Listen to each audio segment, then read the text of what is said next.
খালি গায়ে ওযু করলে হবে কিনা, শার্টের হাতা ভাঁজ করে নামাজ পড়লে নামাজ হবে কিনা, মেয়েরা মাথায় কাপড় ছাড়া ওযু করলে কি ওযু হবে, স্বামীর পকেট থেকে না বলে টাকা নিলে কি ওইটা চুরি করা হবে, অনেক সময় বই খাতা কলম ইত্যাদির উপর অসাবধানতায় পা লেগে যায়, সেক্ষেত্রে করণীয় কি, মোবাইলে কোরআন অ্যাপ থাকা অবস্থায় মোবাইল নিয়ে বাথরুমে অথবা নাপাক স্থানে যাওয়া যাবে কিনা, শনিবার ও বুধবারে নখ চুল কাটা কি না যায়, অমুসলিম মারা গেলে কি ইন্না লিল্লাহি ওয়া ইন্না ইলাইহি রাজিউন পড়া যাবে, ওযু ছাড়া মোবাইল থেকে কোরআন পড়া যাবে কিনা, প্যান্ট শার্ট নাকি খ্রিস্টানদের পোশাক, কেউ কেউ বলে এ পোশাকে নামাজ হয় না। কামরুন নাহার বুলবুলি জানতে চেয়েছেন, অনেক সময় বই খাতা কলম ইত্যাদির উপর অসাবধানতায় পা লেগে যায়, সেক্ষেত্রে করণীয় কি, বই খাতা কলম ইত্যাদির উপর অসাবধানতা বশত যদি পাও লেগে যায় তাতে কোনো অসুবিধা নেই, তবে জ্ঞানের একটি উপকরণ হিসাবে অশ্রদ্ধা না হয় সেমনটি আমাদের করা উচিত, বিধায় ইচ্ছাকৃতভাবে এমনটি করা উচিত নয়। কখনো হয়ে গেলে খুব দ্রুততার সাথে সেটাকে যথাযোগ্য জায়গায় রাখা উচিত এবং পায়ের শরীরে রাখা উচিত, এর বাইরে ওটাকে ছুঁয়ে সালাম করতে হবে এমন কোনো কথা নেই, বাধ্যবাধকতা নেই। মাকবুল জানতে চেয়েছেন, শনিবার ও বুধবারে নখ চুল কাটা কি না যায়, না কোনো দিন এমন নাই যেদিনে চুল কাটা বা নখ কাটা না যায়, কোন হাদিসে কোথাও নিষেধ করা হয়নি। ওযু ছাড়া মোবাইল থেকে কোরআন পড়া যাবে কিনা, লোমু তসলিমা বোন জানতে চেয়েছেন, যাবে, কোনো অসুবিধা নেই। মোবাইলের মধ্যে যে কোরআন থাকে এটাকে ওযু ছাড়া ধরা যায়, কারণ এটা মূল কোরআন নয়, এটা আপনার সফট কপি, এটাকে আসলে ধরা যায়ও না, উপরে গ্লাসও আছে, অতএব এটা হাত দিয়ে পড়তে পারেন, কোনো অসুবিধা নেই। আবু জাফর জানতে চেয়েছেন, প্যান্ট শার্ট নাকি খ্রিস্টানদের পোশাক, কেউ কেউ বলে এ পোশাকে নামাজ হয় না, এ পোশাকে নামাজ হয় না, এটি সম্পূর্ণ ভিত্তিহীন কথা, প্যান্ট শার্টে নামাজ হবে না, কোরআন হাদিসের কোথাও এরকম কোনো কথা বলা হয়নি, আর এটাকে এখন আর খ্রিস্টানদের পোশাক বলার কোনো সুযোগ নেই, কারণ এটি খ্রিস্টানদের কোনো ধর্মীয় আদর্শ থেকে ধর্মীয় বিশ্বাসের বাহক হিসাবে এটি যে আছে এমন নয়, আর দ্বিতীয় হলো যে খ্রিস্টানদেরই একান্ত আপনার পোশাক, তারাই শুধু পড়ে এমনও আর নাই, যার কারণে এটি একজন মুসলিম হিসেবে পড়তে পারেন, কোনো অসুবিধা নেই। এরপরে নিউটন সীমান্ত আপনি জানতে চেয়েছেন, কোন অমুসলিম মারা গেলে কি ইন্না লিল্লাহি ওয়া ইন্না ইলাইহি রাজিউন পড়া যাবে, উত্তরে পড়া যাবে, কোনো অসুবিধা নেই। ইন্না লিল্লাহি ওয়া ইন্না ইলাইহি রাজিউন এর অর্থ হলো যে আমরা নিশ্চয়ই সবাই আল্লাহর এবং আল্লাহর কাছে আমাদের ফিরে যেতে হবে, অমুসলিমের ক্ষেত্রেও একই কথা প্রযোজ্য, কোনো অসুবিধা নেই, ওই অর্থের দিক থেকে পড়া যেতে পারে। এরপরে শিপন আহমেদ আপনি প্রশ্ন করেছেন, মোবাইলে কোরআন অ্যাপ থাকা অবস্থায় মোবাইল নিয়ে বাথরুমে অথবা নাপাক স্থানে যাওয়া যাবে কিনা, উত্তরে যাবে, কোনো অসুবিধা নেই। এটা ভেতরে আমাদের মনের ভিতরে যেরকম কোরআন আছে, আমাদের স্মৃতিতে যেরকম কোরআন আছে, ওটা আমরা বাথরুম যেতে পারি, মোবাইলের ভিতরে ওইটা আছে, যেতে পারেন, কোনো অসুবিধা নেই। সুমাইয়া শিমু আপনি জানতে চেয়েছেন, স্বামীর পকেট থেকে না বলে টাকা নিলে কি ওইটা চুরি করা হবে, ওই টাকা দান করলে কি গুনাহ হবে। বোন সুমাইয়া, স্বামীর পকেট থেকে যদি আপনি টাকা নেন এবং স্বামী যদি জানেন, মৌনসম্মতি যেটাকে বলে, তিনি জানেন যে হ্যাঁ আপনি নেন, কিছু বলেন না, এরকম হলে আপনি নিতে পারেন, যেটুকু তার মৌনসম্মতি আছে এটুকু। আর যদি তার মৌনসম্মতি না থাকে, এটা মানে একেবারে নিয়মতান্ত্রিক যেটাকে চুরি বলা হয়, সেটাই যদি হয় তাহলে সেটা আপনার জন্য জায়েজ হবে না, যদি তিনি আপনার ভরণ পোষণ এবং মৌলিক যে চাহিদা আপনার বা আপনার অধিকার, চাহিদা না, আপনার যে অধিকার আছে সেটা তিনি আদায় করে থাকেন, তাহলে সেক্ষেত্রে আপনি তার পকেট থেকে আর টাকা নিতে পারবেন না, যদি তার সম্মতি না থাকে। আর যদি মৌলিক চাহিদা পূরণ না করে থাকে, তাহলে সেক্ষেত্রে আপনার মৌলিক চাহিদা পূরণের জন্য যেটুকু নেওয়া দরকার সেটুকু আপনি নিতে পারবেন, এর অতিরিক্ত অংশ আপনার জন্য নেওয়া জায়েজ হবে না। এস এম রাফি জানতে চেয়েছেন, শার্টের হাতা ভাঁজ করে নামাজ পড়লে নামাজ হবে কিনা, নামাজ হয়ে যাবে, কিন্তু অনুচিত, হাদিসে নবী সাল্লাল্লাহু আলাইহি ওয়াসাল্লাম নিষেধ করেছেন পোশাক ভাঁজ করে যেন নামাজ পড়া না হয়, এটা মাকরুহ হবে।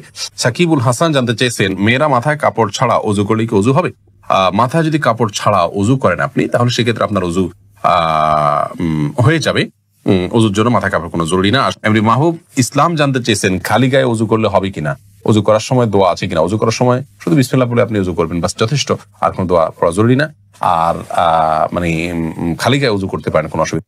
একবার স্ত্রী সবাস করার পর ফ্রেশ না হয়ে আবার মিলিত হলে কি গুনাহ হবে, যাদের অল্প দাড়ি তাদের চাপ দাড়ি উঠানোর জন্য কি ঔষধ ব্যবহার করা যাবে, স্ত্রী মারা গেলে স্বামী গোসল করাতে পারবে, আর কি কি করণীয় আছে স্বামীর জন্য, নারীরা উচ্চ আওয়াজে কোরআন তেলাওয়াত করতে পারবেন কি না, টাক মাথায় চুল লাগানো যাবে কিনা, আমি টয়লেটে থাকা অবস্থায় যদি আজান শুরু হয় তখন কি আজান উত্তর দিতে পারি, খাওয়ার সময় ছেলেদের গোপে পানি বা খাবার লাগলে তাকে হারাম হবে, দাঁত আঁকা বাঁকা সোজা করা যাবে কিনা, যদি শ্বশুর শাশুড়ির সাথে বনিবনা না হয় তাহলে আলাদা থাকলে কি গুনাহ হবে, মহিলারা যদি অজু করা অবস্থায় কোনো পুরুষ দেখে ফেলে তাহলে কি অজু থাকবে, মাঝে মাঝে প্রস্রাবের পর পিচ্ছিল তরল জাতীয় কিছু গেলে কি শরীর বা কাপড় নাপাক হবে, হাতে তালি দেওয়া কি জায়েজ আছে, অনেকে বলে হারাম, এটা ইসলামের বিধান কি, বাজনা ছাড়া নুপুর পরা যাবে কিনা, কন্যা সন্তানকে কত বছর বয়স পর্যন্ত মায়ের বুকের দুধ পান করানো জায়েজ আছে, মেয়েদের কি পশু পাখি জবাই করা জায়েজ আছে, চলি আমরা প্রশ্ন উত্তর দেওয়ার পর্বে। এমনি বাপ্পি জানতে চেয়েছেন, আমি টয়লেটে থাকা অবস্থায় যদি আজান শুরু হয় তখন কি আজান উত্তর দিতে পারি, না ভাই আপনি অপেক্ষা করবেন, বের হয়ে আজান উত্তর দিয়ে দিবেন। মাহফুজ মুন্না আপনি জানতে চেয়েছেন, খাওয়ার সময় ছেলেদের গোপে পানি বা খাবার লাগলে তাকে হারাম হবে, না এমন কোনো কথা নেই। গোপে পানি বা খাবার লাগলে হারাম হয়ে যাবে, এটা জায়েজ নাই। এমনি লিটন হোসেন জানতে চেয়েছেন দাঁত আঁকাবাঁকা সোজা করা যাবে কিনা। হ্যাঁ, যাবে, কোনো অসুবিধা নেই। আঁকাবাঁকা দাঁতকে সোজা করাতে কোনো অসুবিধা নেই, এটা খুবই সাধারণ একটি বিষয়, অনেকেই করে থাকেন আজকাল, অসুবিধা নেই ইনশাআল্লাহ। শারমিন সোনালী আপনি জানতে চেয়েছেন যদি শ্বশুর শাশুড়ির সাথে বনিবনা না হয় তাহলে আলাদা থাকলে কি গুনাহ হবে? আলাদা থাকলে গুনাহ হবে না, ওনাদের হক যদি মোটামুটি আদায় করা হয়, তাদের যেটুকু প্রয়োজন, আলাদা থাকলে যে গুনাহ হবে এমন কোনো কথা। আব্দুল মোমিন জানতে চেয়েছে মহিলারা যদি অজু করা অবস্থায় কোনো পুরুষ দেখে ফেলে তাহলে কি অজু থাকবে? দেখুন ভাই আব্দুল মোমিন, অজু করা অবস্থায় কোনো পুরুষ দেখলে অজু ভাঙবে এমন নয়, তবে সেটা যদি ইচ্ছাকৃত দেখেন তাহলে গুনাহ হবে, অনিচ্ছাকৃত হলে গুনাহও হবে না, কিন্তু এই দেখার সাথে অজু ভাঙার কোনো সম্পর্ক না, অজু থাকবে ইনশাআল্লাহ। এমডি নাসির উদ্দিন জানতে চেয়েছেন মাঝে মাঝে প্রস্রাবের পর পিচ্ছিল তরল জাতীয় কিছু গেলে কি শরীর বা কাপড় নাপাক হবে? যদি শরীরে লাগে তাহলে সে অংশটা ধুয়ে ফেলবেন, কাপড় লাগলে সে অংশটা ধুয়ে ফেলবেন, বাস, তাহলেই চলবে। নাপাক হবে যেটুকু লাগবে সেটুকু জায়গা। এসেছে হেলাল খান জানতে চেয়েছেন অজু করার সময় দাঁত থেকে রক্ত বের হলে কি অজু হবে? দাঁত থেকে যদি রক্ত বেশি বের হয়ে যায়, বের হতে থাকে, যার ফলে আপনার থুথু লাল হয়ে যায় এবং লালচে ভাব বেশি থাকে থুতুর মধ্যে, তাহলে সেক্ষেত্রে আপনার অজু হবে না। আর যদি লালচে ভাব কম থাকে, হালকা হলুদ হয়, তাহলে সেক্ষেত্রে অজু হয়ে যাবে। আফরিন সুলতান জান্নাত আপনি জানতে চেয়েছেন বাজনা ছাড়া নুপুর পরা যাবে কিনা। জীবন আপনি নুপুর পড়তে পারেন যদি সেটাতে বাজনা না থাকে এবং বাহিরে আপনি যখন পরে যাবেন সেটা আপনার পায়ে থাকতে পারে, কোনো অসুবিধা নেই। সাহাবায়ে কেরামের মধ্যে থেকে অনেকে নুপুর পরেছেন, অনেক মহিলা সাহাবীরা নুপুর পরেছেন, এরকমটি হাদিস দ্বারা স্পষ্টভাবে আমরা জানতে পারি। জহিরুদ্দিন মোহাম্মদ বাবর জানতে চেয়েছেন হাতে তালি দেওয়া কি জায়েজ আছে? অনেকে বলে হারাম, এটা ইসলামের বিধান কি? হাতে তালি দেওয়া এটাকে হারাম বলার সরাসরি কোনো সুযোগ নেই, তবে অবাক করা কোনো কিছু, ভালো কিছু দেখলে মুখে সুবহানাল্লাহ বলা, আশ্চর্য হলে সুবহানাল্লাহ বলা, মাশাআল্লাহ বলা, এটা হলো সুন্নাহ, হাতে তালি নয়। কিন্তু কেউ হাতে তালি দেন তাহলে সেক্ষেত্রে হারাম হয়ে যাবে, এটা মোটেও সঠিক নয়। এম এস আল মামুন জানতে চেয়েছেন কন্যা সন্তানকে কত বছর বয়স পর্যন্ত মায়ের বুকের দুধ পান করানো যায়? কন্যা এবং ছেলে সন্তান সবার জন্য একই বিধান, 2 বছর পান করাবেন। ইমাম আবু হানিফার মতে তার বেশি পান করানো জায়েজ নাই, অন্যান্য ইমামদের অনেকের মতে জায়েজ আছে, যেহেতু কোনো নিষেধাজ্ঞা নেই। যেহেতু আল্লাহ কোরআন কারিমে হাওলাইনে কামেলাইনে বলেছেন, লিমান ওই আরাদা আন ইউতিম্মার রাদাআহ, যে ব্যক্তি দুধ পান করার সময় পূর্ণাঙ্গতায় পৌঁছাতে পান তিনি 2 বছর করাবেন। আল্লাহ তাআলা পরিষ্কার বলেছেন এজন্য 2 বছর করানো জায়েজ আছে। আর সায়েন্টিফিক্যালি বিষয়টা প্রমাণিত যে পরে আর মায়ের বুকের দুধে কোনো উপকারিতা বাচ্চার জন্য থাকে না, এজন্য 2 বছর পান করাবেন, ছেলে হোক মেয়ে হোক, যে মানে উভয় ক্ষেত্রে। খালেদা আক্তার জানতে চান মেয়েরা পর্দা না করলে মা বাবার কবরে কি আযাব হবে? মা বাবার যদি সেখানে কোনো দায় থাকে, ত্রুটি থাকে, তাহলে সেক্ষেত্রে তাদের আযাব হতে পারে, কিন্তু মা বাবা যদি তাদেরকে সঠিক পথের দিশা দিয়ে থাকেন, বুঝিয়ে থাকেন, দায়িত্ব পালন করে থাকেন, তাহলে সেক্ষেত্রে তাদের দায়ভার তারা শুধু সন্তানরাই বহন করবে, মা বাবার কোনো কিছু দায়ভার চাপানো হবে না। আল্লাহ বলেছেন লা তাজরু ওয়াজরাতুন উযরা উখরা, কারোর দায়ভার অন্য কেউ বহন করবে না। লাইসা লিনসানি ইল্লা মা সাআ, প্রত্যেকে যা করবে তারই তিনি দায় নিবেন। তামান্না ইসলাম সেতু আপনি জানতে চেয়েছেন মেয়েদের কি পশু পাখি জবাই করা জায়েজ আছে? বোন, অবশ্যই জায়েজ আছে। মুরগি, হাঁস, এই জাতীয় পশু পাখি, গরু, এগুলো জবাই করার ক্ষেত্রে অনেক উদাহরণ আমাদের সমাজে আছে। যেমন ভাই বোন দুজন মিলে একসাথে গরু জবাই করতে পারবেন না শেয়ারে। তারপরে আপনার মেয়েরা গরু বা ছাগল বা কোনো পশু জবাই করতে পারবেন না। গোসল ফরজ অবস্থায় গরু ছাগল জবাই করা যাবে না। স্বামী স্ত্রী একজন ধরবেন আর একজন জবাই করবেন, এভাবে করা যাবে না। এরকম নানাবিধ কথা আমাদের সমাজে প্রচলিত আছে, এগুলো সবগুলো ভ্রান্ত ধারণা।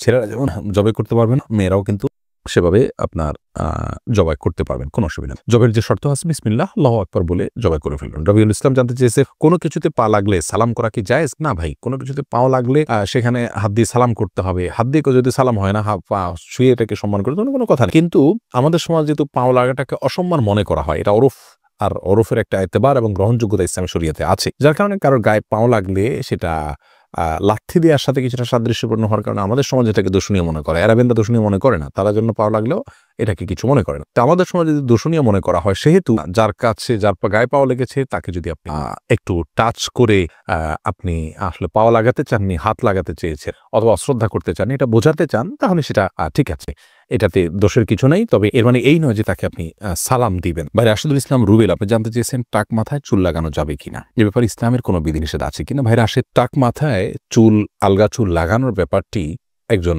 স্বাভাবিক অবস্থায় একজন মানুষের জন্য জায়েজ নাই, কারণ আল্লাহ রাব্বুল আলামিন বলেছেন লা তাবদীলা লিখালকিল্লাহ, আল্লাহর সৃষ্টিতে কোনো প্রকার পরিবর্তন করা চলে না। এখন কারো চুল পড়ে গেছে, তিনি আলগা চুল লাগিয়েছেন, এটা এক ধরনের প্রতারণার মতো। যেমনি ভাবে চুল সাদা হয়ে গেলে সেটাকে কালো করার যে একটা প্রয়াস, প্রবণতা, নিজের বয়স লুকানোর চেষ্টা, অথবা বয়স ছাড়াও অনেক সময় সাদা হয়ে থাকে, তো এই যে নিজের অবস্থার পরিবর্তন করার চেষ্টা, এই জিনিসটাকে ইসলাম ভালোভাবে দেখে না। অতএব এটাকে স্বাভাবিকভাবে রেখে দেওয়াটাই উচিত, এবং এখানে কোনো প্রকার লুকোচুরি করা এটা অনুচিত এবং অসুন্দর। এমডি আব্দুল্লাহ জানতে চেয়েছেন, নারীরা উচ্চ আওয়াজে কোরআন তেলাওয়াত করতে পারবেন কি না। ভাই আব্দুল্লাহ, নারীরা উচ্চ আওয়াজে কোরআন তেলাওয়াত করতে পারবেন, তবে সেটি পরপুরুষের কান পর্যন্ত যেন না পৌঁছে সে ব্যাপারে চেষ্টা করতে হবে। নিজের বাসায় করতে পারেন, নিজের ঠিকানায় করতে পারেন। নিজের ঠিকানায় যদি বাসায় যদি দেবর থাকে, অন্য কেউ থাকেন, তাহলে তাদের কান পর্যন্ত যেন আওয়াজটি না যায় সে ব্যাপারে তাকে সচেতন থাকতে হবে। কারণ কোরআন তেলাওয়াতের ক্ষেত্রে কণ্ঠের মধ্যে কোমলতা সৃষ্টি করতে হয়, সৌন্দর্য সৃষ্টি করে তেলাওয়াত করা হলো তেলাওয়াতের আদব। আর সে আদব রক্ষা করতে গিয়ে কিন্তু তিনি কোমল কণ্ঠে সুন্দর কণ্ঠে পড়তে যাবেন, সেটি পরপুরুষের মনের মধ্যে বাজে চিন্তা আসার কারণ হতে পারে। সেই জায়গা থেকে তিনি জোরে পড়বেন যদি একাকী থাকেন বা কেউ না শুনে। আর যদি কেউ শোনার মতো থাকে তাহলে তার কান পর্যন্ত যেন না যায় সেভাবে তিনি তেলাওয়াত করবেন ইনশাআল্লাহ। ফাহিম, আপনি জানতে চেয়েছেন স্ত্রী মারা গেলে স্বামী গোসল করাতে পারবে আর কি কি করণীয় আছে স্বামীর জন্য। দেখুন, স্ত্রী মারা গেলে স্বামী গোসল দিতে পারবেন কি না এ বিষয়টি ওলামায়ে কেরাম এবং ইমামগণের মধ্যে মত পার্থক্য আছে। ইমাম আবু হানিফা রাহিমাহুল্লাহর মত হলো যে স্ত্রী মারা গেলে স্বামী তাকে গোসল দিতে পারবেন না। তার কারণ হলো তিনি মনে করেন মৃত্যুর সঙ্গে সঙ্গে বৈবাহিক সম্পর্কটা আর থাকে না, ছিন্ন হয়ে যায়, যার কারণে তারা মাহরামের মতো হয়ে যান। এখানে অন্য কোনো মেয়েরা গোসল দিবেন।